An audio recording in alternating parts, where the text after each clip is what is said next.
Hi, favored ones. Welcome to Soul Reflections. I know it's a bit late, but for today's segment, I'd like to talk about claiming all that is good for the self, for yourself, to put yourself first and foremost at the front, okay?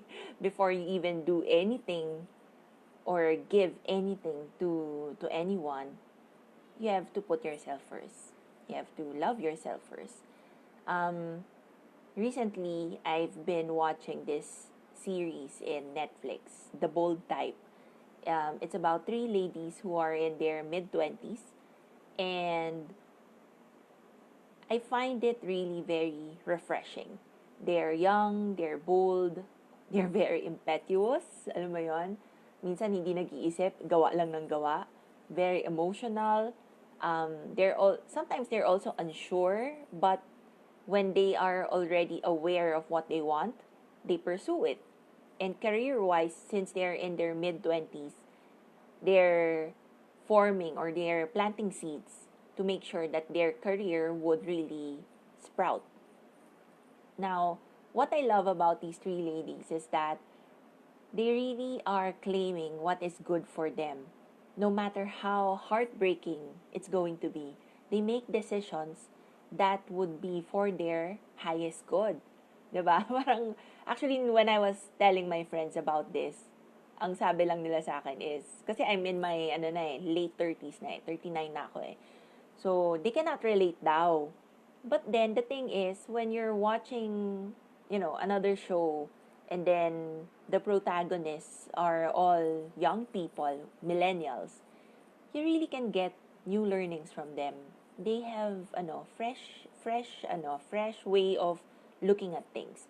And when they claim what they want, when they claim what is for their highest good, ang example dito is, there's this one lady na, ano, she dates this guy na, pero hindi exclusive yung relationship. So, it's an open relationship.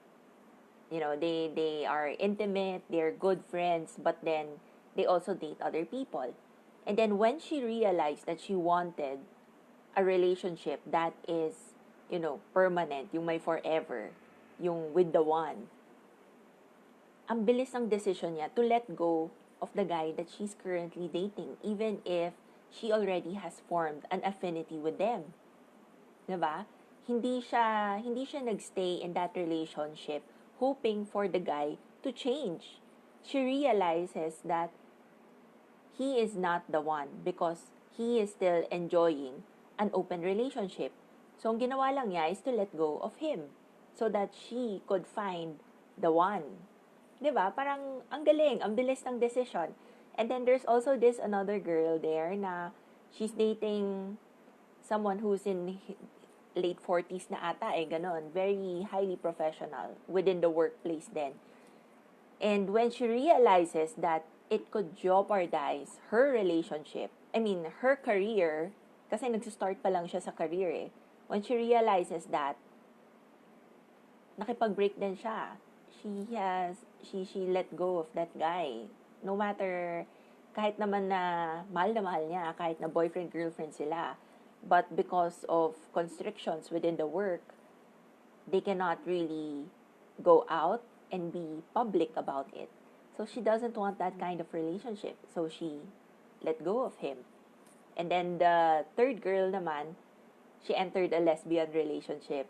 Um, Something new for her. It's not because lesbian yung partner niya, but because entering a relationship is new.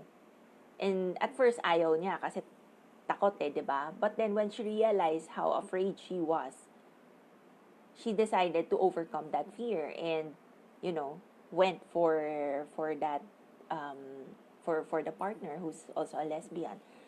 So, when I look at their, decision makings, when I see how they put their good first, before thinking of other people, na hindi naman talaga nagsasaktan ng iba ha. That's really a good attitude. Um, because most of the people that I counsel, there is this consciousness of martyrdom. There is this consciousness of victimhood, you know. Um, and I can relate because I also was in that place before. I put so much importance on the feelings of love that I stick with that person. It could be friends, it could be colleagues, it could be a partner. But because of the feelings of love, I stick with that person. Even if that person could not translate the feelings into actions anymore. Alam mo yon? So, nagbibigay ng love, but then wala ka nare-receive na love, or yung love na nare-receive mo is very kapiranggot.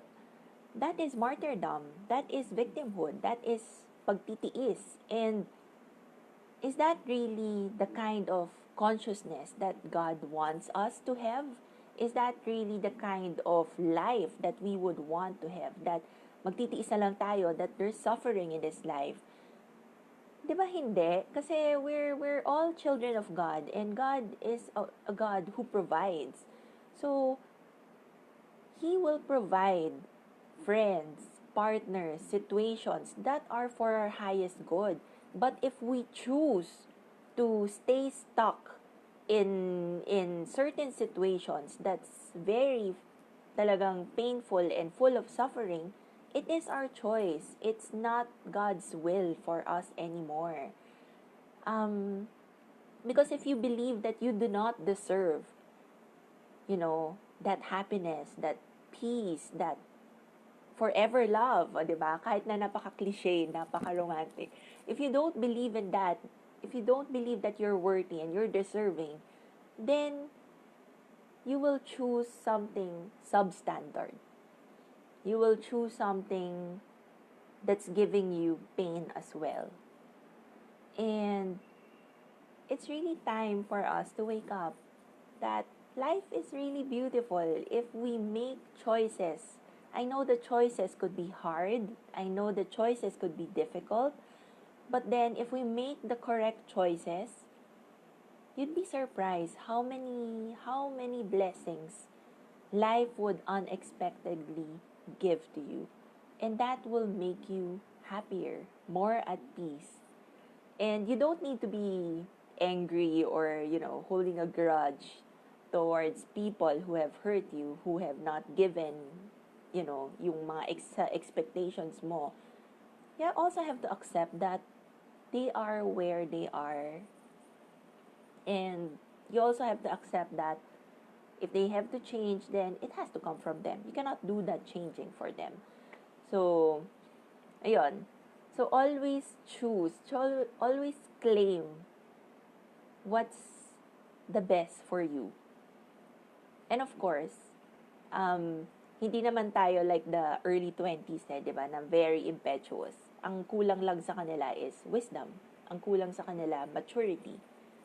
But if you have that wisdom, you have that maturity, and you're choosing what is the highest good for yourself, ang ganda na ng buhay mo. As in, ang ganda-ganda na ng buhay. Alright? So, life is something to be experienced. We always make choices. If we have made the incorrect choice in the past, then it's time to make the correct ones. Ang sa huli naman, yung pinakalaban is yung sarili, yung paniniwala mo eh. So, always choose what is for your highest good. Alright? So, God bless everyone. I hope you have a blessed Sunday.